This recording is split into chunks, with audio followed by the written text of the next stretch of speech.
প্রিয় দর্শক কেমন আছেন? আশা করি সবাই ভালো আছেন। আজকের ভিডিওতে আলোচনা করব পোকো C31। এই স্মার্টফোনটির দাম এবং এটি বাংলাদেশ মার্কেটে কবে লঞ্চ হবে এ নিয়ে বিস্তারিত আলোচনা করব। আমি আছি আরজ সাইমন। যারা আমার চ্যানেল নতুন হয়েছেন এখন সাবস্ক্রাইব করে আমাদের সাথেই থাকুন। এর ম্যাটেরিয়াল পলিকার্বনেটেড, যেটি প্লাস্টিক বডির তৈরি। এটি 194 গ্রামের। এতে রিয়ার মাউন্টেড ফিঙ্গারপ্রিন্ট সেন্সর ব্যবহার করা হয়েছে, যেটি দেখতে খুব ভালো লাগে। এবার আসা যাক ডিসপ্লে সেকশনে। এতে দেওয়া হয়েছে IPS LCD ডিসপ্লে, 6.53 ইঞ্চি HD রেজুলেশনে রেগুলার রিফ্রেশ রেটের একটি ডিসপ্লে। বাজেট হিসেবে ডিসপ্লেটিও ঠিকঠাক রয়েছে।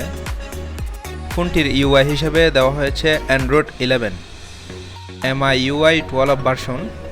এবার আসা যাক ক্যামেরা সেকশনে। 13 মেগাপিক্সেলের প্রাইমারি সেন্সর, 2 মেগাপিক্সেলের মাইক্রো সেন্সর, 2 মেগাপিক্সেলের ডিপ সেন্সর। এর পাশে রয়েছে LED ফ্ল্যাশ লাইট। এতে সর্বোচ্চ ভিডিও শ্যুট রেকর্ড করা যাবে HD+ রেজুলেশনে। এর সেলফি ক্যামেরা ব্যবহার করা হয়েছে 5 মেগাপিক্সেলের। এতেও সর্বোচ্চ ভিডিও শ্যুট রেকর্ড করা যাবে HD রেজুলেশনে। তো ক্যামেরা সেকশনটাও এবারে সে বাজেট হিসাবে মেনে নেওয়া যায়। এবার আসা যাক এর পারফরমেন্স চিপসেট নিয়ে। এতে ব্যবহার করা হয়েছে মিডিয়াটেক হেলিও G35, যেটি 12 ন্যানোমিটার আর্কিটেকচারের বিল্ড করা একটি অক্টাকোর CPU। এতে গেমস খেললে অতটাও স্মুথ পাবেন না, তবে বাজেটের দিকে বিবেচনা করলে ঠিকঠাক রয়েছে। এর র্যাম আর স্টোরেজ হিসেবে দেওয়া হয়েছে 3GB 32GB, 4GB 64GB। এই দুটি ভ্যারিয়েন্টে লঞ্চ হবে। এর ব্যাটারি হিসেবে দেওয়া হয়েছে 5000 mAh ব্যাটারি, বেশ বড়সড় একটি ব্যাটারি।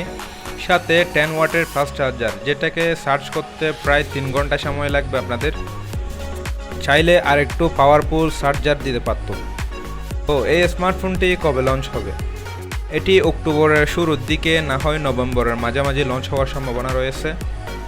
3GB 32GB ইন্ডিয়ান রুপিতে 8500 রুপি, 4GB 64GBতে ইন্ডিয়ান রুপিতে 9500 রুপি। বাংলাদেশ টাকায় হিসাব করলে 3GB 32GB 11500 টাকা, 4GB 64GB 12500-র আশেপাশেই থাকবে। তো সব কিছু মিলিয়ে এই ছিল প্যাকেজ। তো ভিডিওটি আপনাদের যদি ভালো লাগে একটি লাইক করবেন আর কমেন্ট করতে বলবেন না। আর আমার চ্যানেলে যদি নতুন হয়ে থাকেন সাবস্ক্রাইব করে আমাদের সাথেই থাকবেন। ততক্ষণে ভালো থাকবেন, সুস্থ থাকবেন। আল্লাহ হাফেজ।